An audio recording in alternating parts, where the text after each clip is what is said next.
ಸುಮಾರು ಮತ್ತೆ ಬಲೆ ಕಿತ್ಕೊಂಡು ಹೋಗ್ಬಿಡ್ತು. ನಿಮ್ಗೆ ಒಂಥರ ಲಾಸ್ ಬಟ್ ಅವ್ರು ಹೇಳಲಿಲ್ಲ ನನಗೆ. ಯಾರು ಅವರು ಇನ್ಫಾರ್ಮ್ ಮಾಡಲಿಲ್ಲ. ಅದು ಕೆರೆ ಹೊಡೆದಾಕ್ಬಿಟ್ರಲ್ವಾ, ಕೆರೆ ಹೊಡೆದಾಕಿದ ತಕ್ಷಣನೇ ನೀರೆಲ್ಲ ಆಚೆ ಹೋಗ್ಬಿಡ್ತು, ಮತ್ತೆ ಮೀನೆಲ್ಲ ಹೋಗ್ಬಿಡ್ತು ಆಚೆ. ಮೀನೆಲ್ಲ ಆಚೆ ಹೋದಾಗ ಮತ್ತೆ ಬಲೆ ಕಟ್ಟಿದ್ವಿ, ಬಲೆನ ಕಿತ್ಕೊಂಡು ಹೋಗ್ಬಿಡ್ತು, ಇದ್ದಿದ್ ಮೀನು ಹೋಗ್ಬಿಡ್ತು. ಮತ್ತೆ ಬೈಲಲ್ಲಿ ಇದ್ದಿದ್ ನೀರೆಲ್ಲ ಹತ್ರ ಬಂತು, ಆಕ್ಸಿಜನ್ ಕಮ್ಮಿ ಆಯ್ತು, ಮತ್ತೆ ಸತ್ತೋಗ್ಬಿಡ್ತು ಮೀನು ಸುಮಾರು. ಅದೇ ಕಣ್ಣುಗಳೇ ಇರೋದಲ್ಲ ಮೀನುಗಳು, ಸತ್ತೋಗಿರೋ ಮೀನುಗಳು ಏನಕ್ಕೆ ಅಂತ ಅಂದ್ರೆ ಅದು ಸತ್ತೋದ್ಮೇಲೆ ಹೌದು, ಸಣ್ಣ ಸಣ್ಣ ಮೀನಿದೆ, ದೊಡ್ಡದಿದೆ, ಸಣ್ಣ ಸಣ್ಣದು ದೊಡ್ಡದು, ಮತ್ತೆ ಸುಮಾರು ಮೀನು ಹೋಗ್ಬಿಡ್ತು. ಇರೋದಷ್ಟು ಹಿಡ್ಕೊಳ್ತಾ ಇದೀವಿ. ಎಲ್ಲ ಮೀನು ಹಿಡಿಯೋರ್ನ ಕರ್ಕೊಂಡ್ಬಂದು ಹಿಡಿಸ್ಕೊಂಡು ಎಲ್ಲಿಂದ ಅಂದ್ರೆ ತಮಿಳ್ನಾಡು ಮತ್ತೆ ನಮ್ಮ ಬೆಂಗಳೂರಿನವರು ಮತ್ತೆ ಇಲ್ಲಿ ಇರೋರು ನಮ್ಮಲ್ಲಿ ಇರೋರು ಎಲ್ಲರೂ ಸೇರಿ ಹಿಡ್ಕೊಳ್ತಾ ಇದ್ವಿ.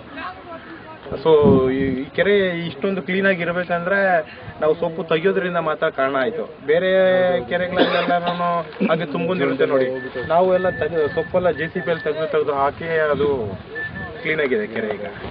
ಬಟ್ ಈ ಮುಂದೆ ಏನ್ ಮಾಡ್ತೀರಾ? ಮುಂದೆ ಏನ್ ಮಾಡೋದು ಅಂತ ಗೊತ್ತಾಗ್ತಾ ಇಲ್ಲ ಮೇಡಮ್. ಬೇರೆ ಕಡೆ ಎಲ್ಲ ಮಾಡ್ಬೇಕು, ಬೇರೆ ಕಡೆ ಎಲ್ಲ ನೋಡಿ ಮಾಡ್ಕೊಬೇಕು, ಅದೇ ಕೆಲಸ ಗೊತ್ತಿರೋದು. ಆ ಕೆಲಸ ಬಿಟ್ರೆ ಬೇರೆ ಕೆಲಸ ಗೊತ್ತಿಲ್ಲ. ಕೆರೆ ಕ್ಲೀನ್ ಮಾಡಿದ್ರು ಮತ್ತೆ ಅದು ಎಷ್ಟು ವರ್ಷ ಆಗುತ್ತೋ ಗೊತ್ತಿಲ್ಲ.